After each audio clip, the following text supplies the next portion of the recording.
Hello everyone and welcome to another episode of the Unplugged Woodworkers podcast. So I'll apologise for last week. Sunday kind of just creeped up on us and I really didn't have anything ready, so I kind of I kind of just didn't do the podcast. In my defence, I have been a little bit busy, but yeah, so try not to let it happen again. So what have I been up to?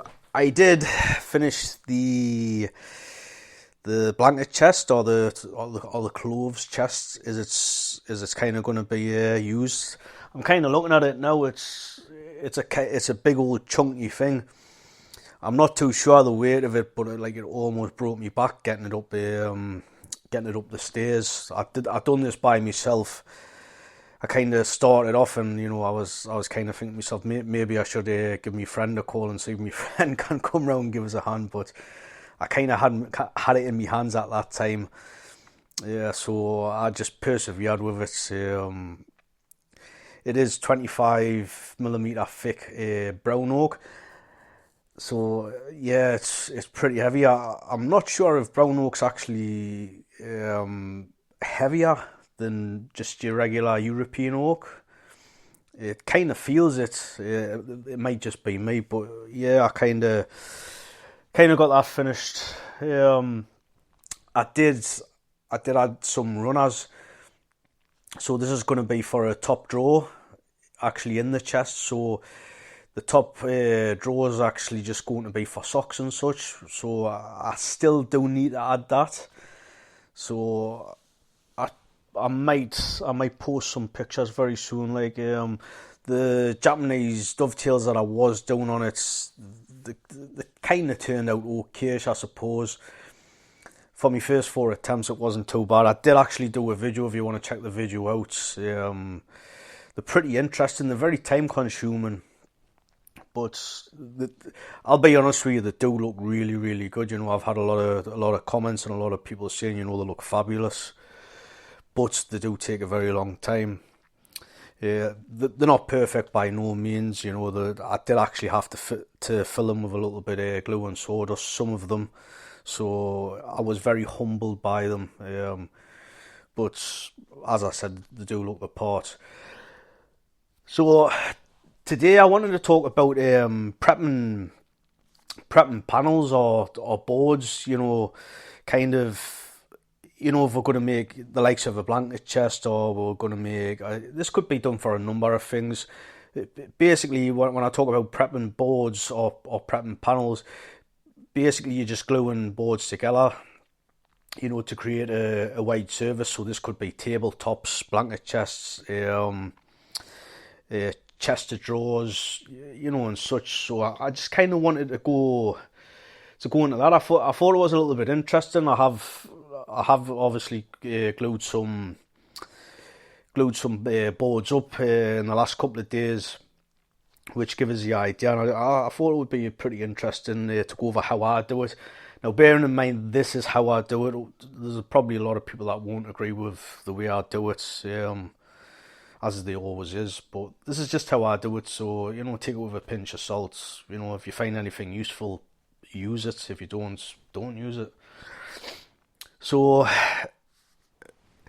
when I get the boards and I glue them up, I always use PVA glue.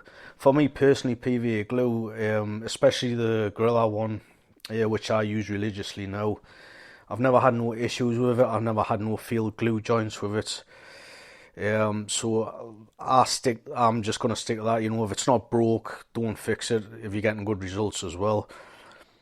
So when I've talked about this before, but when I do any sort of glue, I'll fight with it, and I'll try and get the boards lined up, really, really well. I do know in the past I've heard like people say in the past, like, kind of glue it together, don't kind of worry too much about it because you're going to flatten it later. And I totally disagree with that. I kind of tell you who actually said that, but I totally disagree with it. first things first, you're creating so much work for yourself with the plane, especially for the likes of myself. If you're using a jack plane, like I pretty much use a jack plane to do things like that, to flatten like wide boards.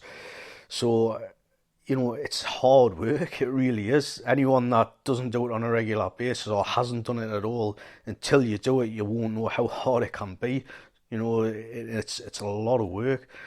So I'll say 110% fight it. Try and get as much of the steps out of the boards. So I normally tend to use just my mallet, and get a clamp on it and try and just work it and just try and get it flat as possible. So,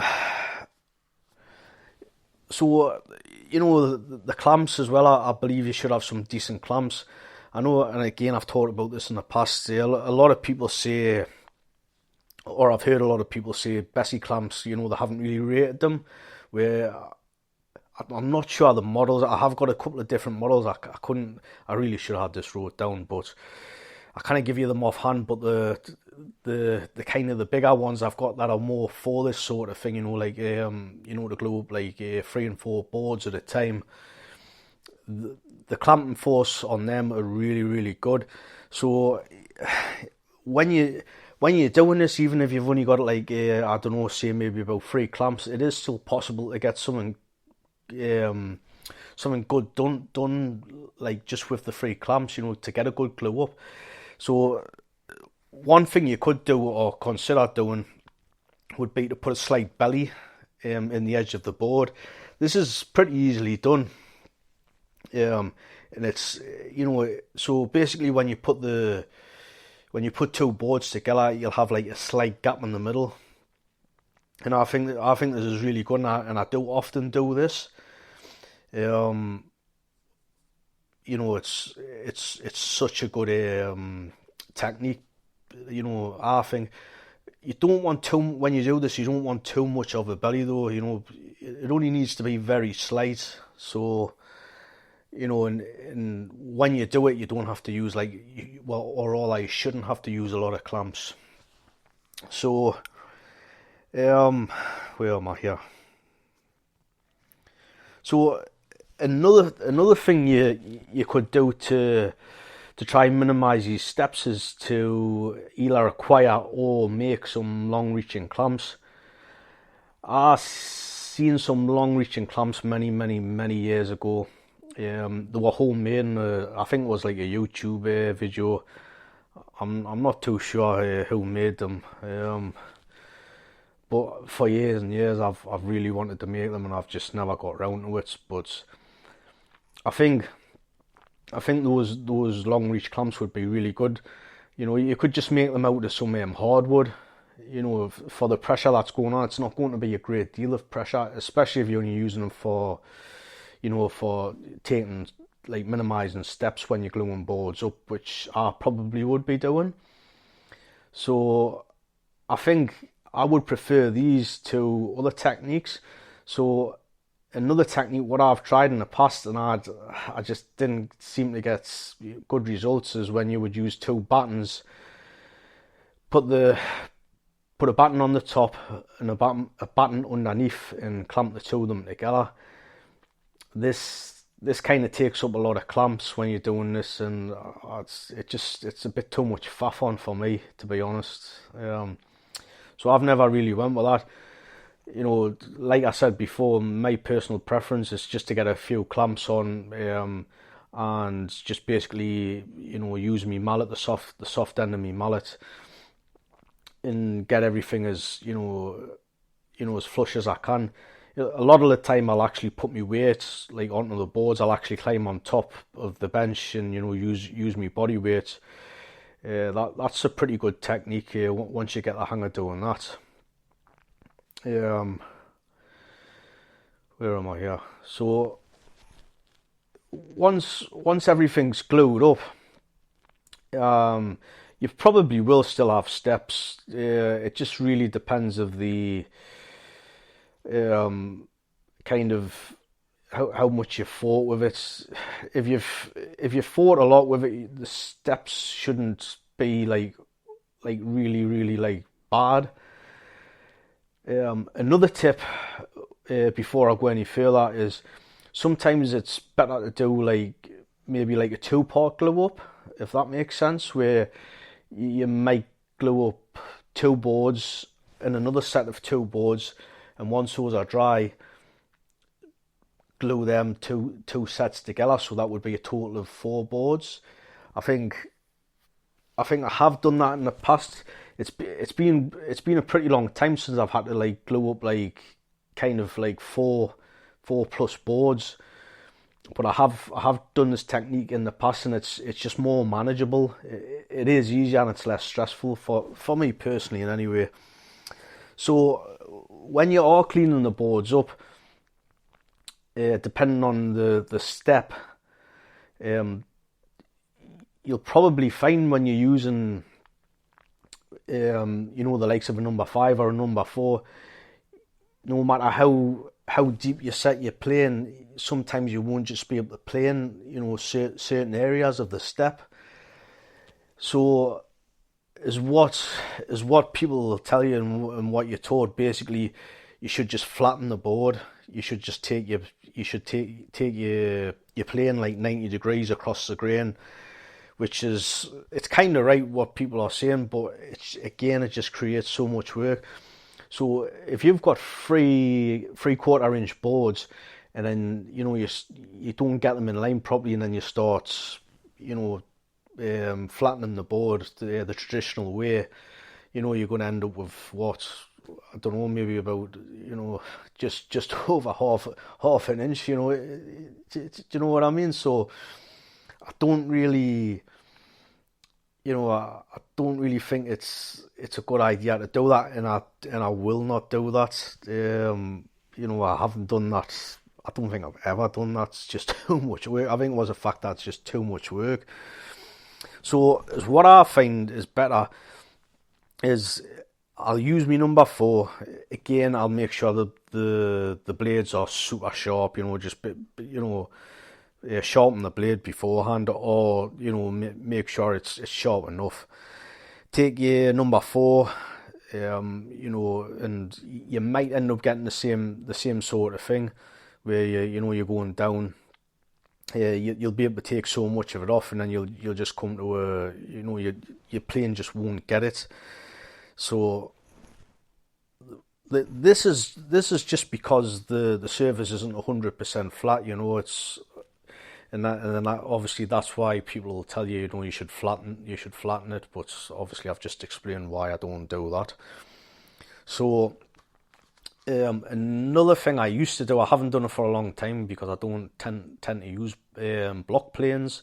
But if you use a block plane on the step, that actually helps you to get into those awkward bits where the number 4 won't get. And as all this is because obviously the block plane's a lot narrower, so it hasn't, it's basically its sole it's not as wide, so it's able to get into those more awkward little pieces. This is it's a little hard to explain. I kind of know what I'm talking about, and I've got it in my head. But it's kind of hard to describe it verbally. Kind of when you've got something wide, if you can imagine something wide going onto a large surface, and it's got the cutting edge on it, it's not going to get all of the high parts just because of how wide it is. I don't really think I'm explaining this kind of correctly, but if you were to try this out the next time you do a glue up, if you try using just say a number 4 or a number 5, and you're noticing that you're not like getting where you want to get, where the steps are, if you try a block plane, you'll find the block plane will getting a little bit better because it's more narrow. So you have got to be careful with this as well. You can't like really go overboard with it. So same again, make sure the plane blade's nice and sharp. So what I tend to do after my number 4 is the use a card scraper. I absolutely love the card scraper. Anybody that doesn't own a card scraper or hasn't got a card scraper, you really need to get one. Once you get one and you learn how to sharpen it, I did actually do a video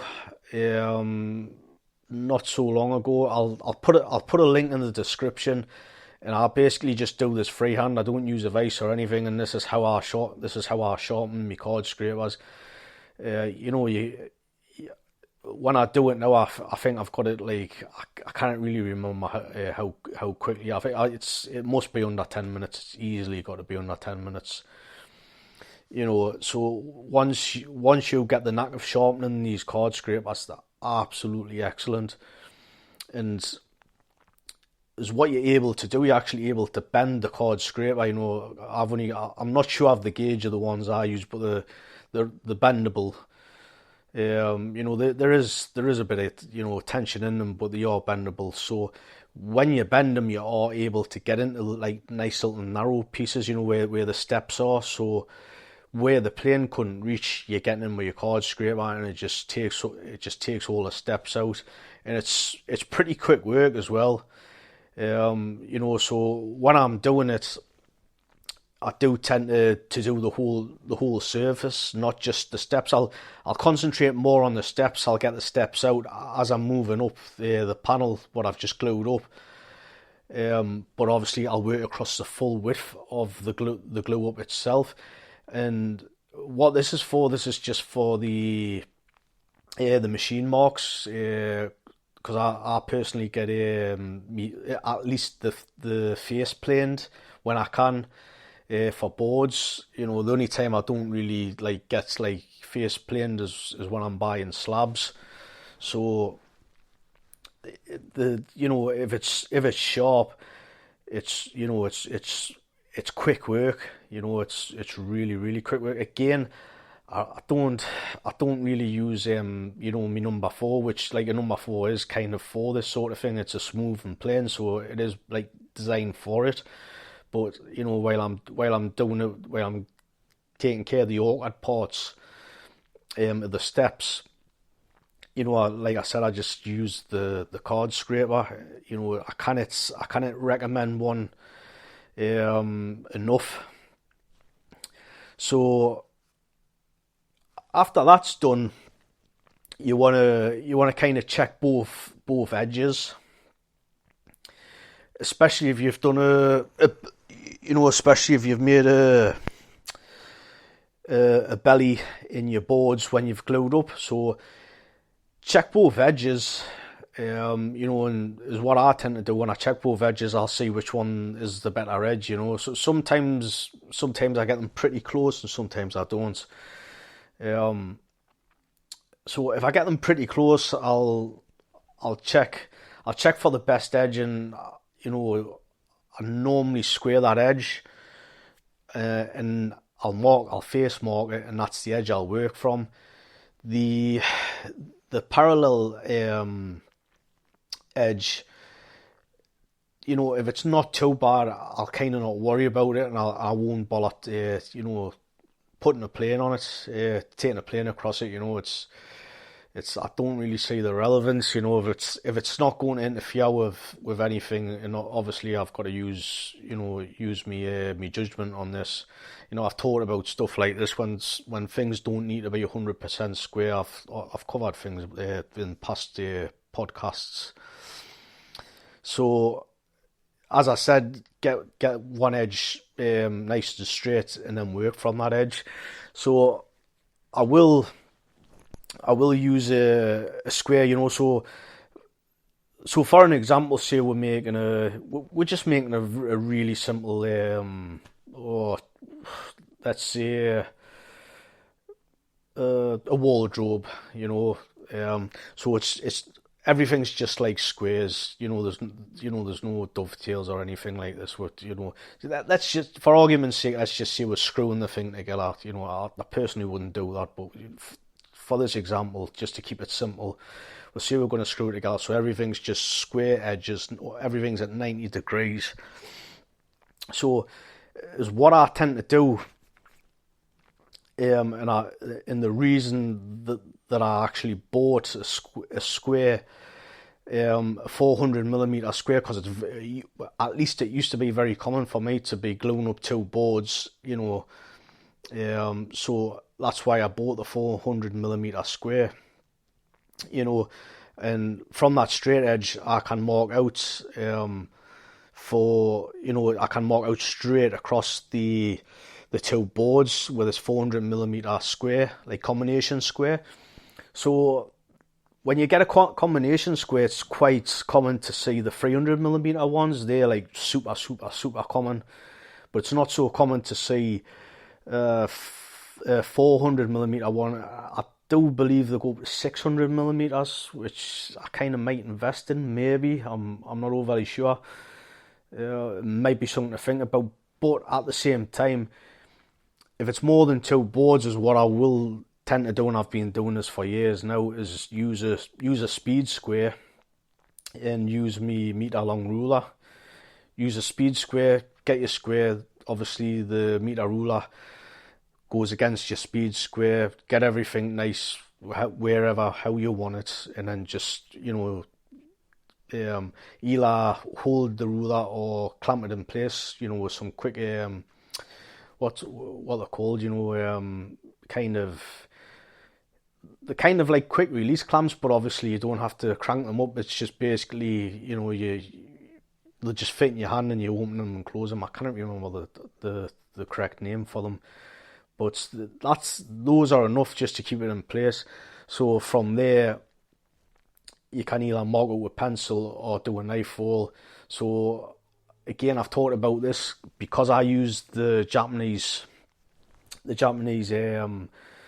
cabinet, so it's like I get a really fine cut with it. So I tend not to do knife lines now for such work. Obviously, I do use knife lines of any sort of joint I'm doing. It's silly not to, but for the likes of that, I won't bother. I'll just use a pencil mark and then use the Japanese fine saw, and I get such a good result. So that's kind of my process of like prepping the panels. I think once I've done all this, probably the only thing I would do after it would be to kind of just give it a sand down, but a lot of the time it doesn't need it. I think when you use a card scraper, if it's a nice sharp card scraper, you don't tend to have to do a lot of sanding with it. But sometimes I will do a little bit of sanding. So I think that's kind of it. That's kind of my process. So a bit of a short one. Yeah, it is a bit of a short one. I tell you what, while I'm at it, I might actually do a little bit of a review on a Unisaw I bought. So I did actually post some video footage of the Unisaw on my Instagram. If you want to check that out, it was super quick at going through pine, and it didn't do too bad of a job going through some oak. So this is just a really quick review. This is just off the top of my head, just to make up a little bit of time on the podcast. But it is actually quite a good saw. Would I recommend getting it? I actually would. So this saw, I basically went to Axminster. This was a couple of weeks ago. The Axminster store next to me, they had some nice beeching, which I have actually got a dining table to make for a client, and he wanted some. He says, I showed him a picture of some splattered beech, and he says, yeah, if you can get that would be great. So obviously I went. I wasn't able to get it, but while I was there, obviously you do a little bit of eye shopping. So I seen a Unisaw, and I thought to myself, I've never used one rather. And I think it was about £22. I says, I'll give it a whirl. So this was actually sold as a saw that cross cuts, rip cuts, and cuts diagonally. So, and this is all on one edge. It's not like a Ryobi, like a double-sided, edge.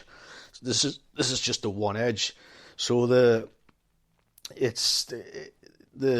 arrangement of the teeth is a lot different. Obviously, if you look at the arrangement of the teeth, it's kind of, I think it's about there's about 1.5 inches where the teeth are kind of, to look at them, they look more like a crosscuts kind of arrangement. But after that 1.5 inches, you'll have like a bit of a step that goes up. And I'm gathering this is just to give a bit of relief when you not cross cutting, when you're rip cutting. So, and that carries on all the way down the saw. So my personal experience with it, it would be probably better to call it a general purpose saw, where the results, they're not great, but they're not poor either. Rip cutting, it's absolutely fabulous at rip cutting, but obviously you don't get the sort of the finish that you would get from the cabinet saw. But obviously that's by the by. It's it is what it is, but you do get some pretty good results with it, and it's quick. That's one thing I will say about it. It's absolutely quick. It's at rip cutting. I went through sorry, not rip cutting, cross cutting. I did actually go through how much did I go through? It was quite a distance. I think it was like 500mm cross cutting, and it just went through like butter. Very little effort. I wasn't particularly tired after it. But as I said before, it's the cut wasn't overly clean. It was acceptable, I suppose, for what I was using it for, but it's, as I said before, you're not going to get the same results as what you would get from the Ryobi cabinet maker. So the rip cutting, it's a kind of a funny feeling with a rip cut. If you've ever tried to rip cut something with a crosscut blade, it kind of feels like you're not getting anywhere fast. You can actually feel that in the saw, where you get the same feeling with a uni. It's really weird because you get, like, at least I did anyway. I kind of got the same feeling with the uni saw. Like, I kind of wasn't getting anywhere, but I was getting somewhere. If that makes sense. When I first started using it, it was a very, very weird feeling. It just I had that feeling where I wasn't going anywhere, but like visually and I was. So it was really, really weird. So I think the first test I kind of done with it, and I did put this on Instagram. So if you want to, you can check it out. There'll be links in the description. Like, I went through a pine or all a European redwood. It's part of the pine family. So I'm not too sure of the time it took us, but it was raw quick. I mean, somebody wrote, I can't remember if it was on Facebook or if it was on Instagram. I think it might have been Instagram. So somebody wrote, I thought you'd speeded the video up. That's how quickly it went through the European redwood, and this was a rip cut. And I think the video was less than a minute. I can't remember the size of the timber, but if you check the video out, you'll see how quick it was. It's absolutely ridiculous, you know. Same with the oak, you know, the European oak. That's again, it went through that quite quickly. The only issue, it's kind of not an issue. It's just more of a fact of, I don't know how long the blade's gonna last. You know, because these are disposable blades. You know, you do tend to get a lot of disposable blades now with the Japanese. Um, so I'm not too sure how long it's going to last. The you know the longevity of it, because I do all my ripping by hands. That's one of the issues for me when I when I'm using Japanese saws and such. I do like to use them because me personally now, I do think that, for me personally, I think they're better for me to use. I am getting better results. That's not to say I don't get good results with a Western saw, which I can do, and I have been using Western saws lately. That's just basically, I haven't had the money to go out and, you know, buy a new full set of blades for all my Japanese saws, because I have got quite a few Japanese saws now. As you know, anyone who follows us on social media, they pretty much know I'm really into my Japanese saws. So yeah, I'm not overly sure how long this will last, and it's also it's not the brand that I normally use. I think the brand I normally use is a like Geico something or other. It begins with a G in anyway. Not that it helps, but the saws I get, these are available on Woodwork in Heaven. If you workshopheaven.com, I think, or is it .uk, one or the other. But if you want, go and check them out. You know, on there they have got some really good saws. The store's pretty cool. It's, you know, it's all like about hand tools. You know, if you haven't visited, go and visit it and see what you think. You know, I think that deliver worldwide, I believe. You know, have a check here before you order anything. But it's worth having a look. But there is saws on there. I didn't actually get this saw from there, but I think they may have, you know, similar saws on there. So when I was cutting diagonally with this saw, it performed pretty well. On the blanket chest, I had to do a little bit of diagonal rip cutting, and it cut it really well. I mean, I could have just used the rip saw for this, you know, and the rip saw would have done a pretty good job. But I feel that the Unisaw just done it quicker. You know, I suppose it's not the be all end all, you know, doing things quicker.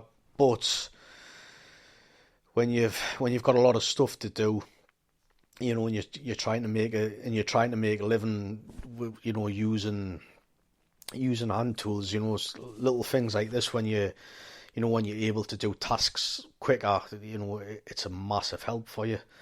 Especially if you've been at it all day and you know it's coming to the end of the day and you're tired and you're trying to get a little bit extra done, you know, to sped you on the following day. Things like this can be a great help to you. So yeah, I think that's pretty much it for the review of that saw. Yeah, I would definitely recommend one for general purpose use. I wouldn't I wouldn't I wouldn't say, you know, it's going to be the be all end all type of thing. I mean, I think if you're doing things by hand, I don't think you can just have one saw. In my opinion, I mean, the Ryobi or the Ryoba, however you want to pronounce, I know I'm not pronouncing it right. If I was stuck and I could only have one saw, that would be my saw. I would definitely pick that saw, especially obviously the cabinet maker saw, because I have done a lot with that saw. But as I said, I really don't think, if you're doing like fine work and it's by hand, you should really have if you're able to have a selection of saws. So I mean, I don't know if I would buy another uni saw. I cannot say that I'm massively sold on it, but at the same time, I am impressed. I know I'm sounding a little bit, I'm contradicting myself a little bit, yeah, but I'm kind of in between it.